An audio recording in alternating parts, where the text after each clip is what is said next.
শেখ হাসিনার সময়ে বেশ কিছু যুগান্তকারী কাজ হয়েছে যা নিয়ে তেমন আলোচনায় হয় না। নারী শিক্ষার উন্নয়ন, মানব পাচার কমানো, গ্রামীণ স্বাস্থ্যসেবার উন্নয়ন এবং সামাজিক সুরক্ষা বৃদ্ধি এগুলোর মধ্যে অন্যতম। এছাড়া বিএনপি আমলে 2001 থেকে 2006 পর্যন্ত বিদ্যুৎ নিয়ে দেশের মানুষের যে হাহাকার ছিল সেটাও দূর হয়েছে হাসিনার সময়। শেখ হাসিনার ভালো কাজগুলোর তালিকায় নারী শিক্ষার উন্নয়ন সমাজে সবচেয়ে বেশি ইতিবাচক প্রভাব ফেলেছে। 2009 সালে ক্ষমতা গ্রহণের পর শেখ হাসিনার সরকার নারী উন্নয়নের জন্য নানাবিধ কর্মসূচি ও প্রকল্প হাতে নেওয়া শুরু করে। এর মধ্যে সবচেয়ে বেশি জোর দেওয়া হয় নারী শিক্ষা ও বাল্যবিবাহ রোধে। সরকারি শিক্ষা প্রতিষ্ঠানগুলোতে দ্বাদশ শ্রেণী পর্যন্ত মেয়েদের বিনা বেতনের শিক্ষার ব্যবস্থা করেন শেখ হাসিনা, যে কারণে দেশে নারী শিক্ষার হার অনেক বেড়ে যায়। এছাড়া শিক্ষা সহায়তা ট্রাস্ট ফান্ড গঠন করে প্রাথমিক থেকে স্নাতকোত্তর পর্যন্ত নারীদের শিক্ষাবৃত্তি দেওয়ার ব্যবস্থা করেন। প্রতিটি প্রাথমিক বিদ্যালয়ে শিক্ষক নিয়োগের ক্ষেত্রে 60% নারী শিক্ষক বাধ্যতামূলক করা হয়, যদিও তা নিয়ে বিতর্ক রয়েছে বেশ।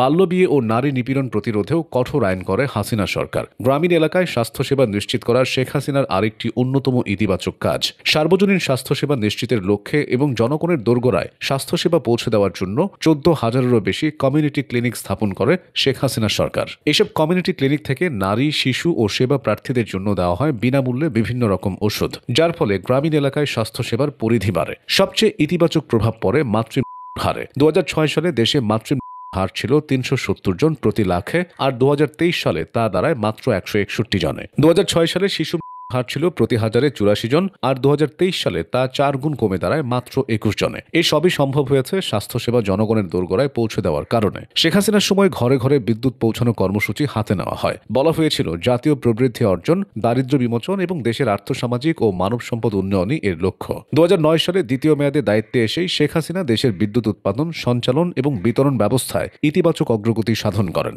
ফলে বিএনপি আমলে যে বিদ্যুৎ নিয়ে মানুষের মাঝে হাহাকার ছিল সেটা কিছুটা হলেও কেটে যায়। যত দুর্গম এলাকাই হোক, দেশের প্রায় সর্বত্র এখন বিদ্যুতের আলো পৌঁছে গেছে। প্রচলিত পদ্ধতিতে বিদ্যুৎ উৎপাদনের পাশাপাশি সৌরবিদ্যুৎ, উইন্ডমিল ও বায়োগ্যাস থেকেও বিদ্যুৎ উৎপাদিত হচ্ছে। এছাড়া দেশে প্রথমবারের মতো শুরু হতে যাচ্ছে পরমাণু বিদ্যুতের উৎপাদন, যেটাও শেখ হাসিনার হাত ধরেই সম্ভব হয়েছে। সামাজিক নিরাপত্তার ক্ষেত্রেও শেখ হাসিনা ইতিবাচক কিছু উদ্যোগ নিয়ে বাস্তবায়ন করেছিলেন।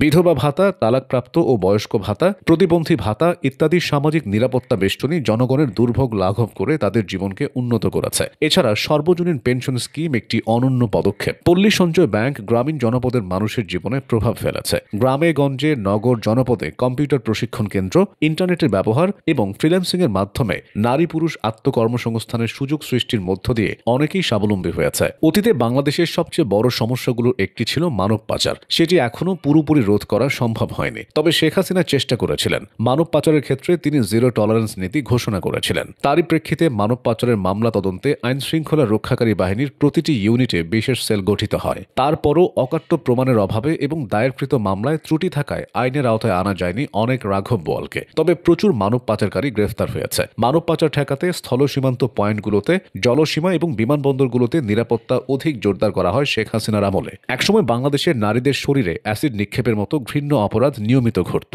বিএনপি সরকারের আমলে এই অপরাধের বিরুদ্ধে কঠোর ব্যবস্থা নেওয়া শুরু হয়। পরবর্তীতে শেখ হাসিনার আমলেও সেটার ধারাবাহিকতা বজায় রাখে। অন্য অনেক অপরাধ করলেও শেখ হাসিনার এসব কাজ সামাজিক ক্ষেত্রে ইতিবাচক প্রভাব রেখেছে।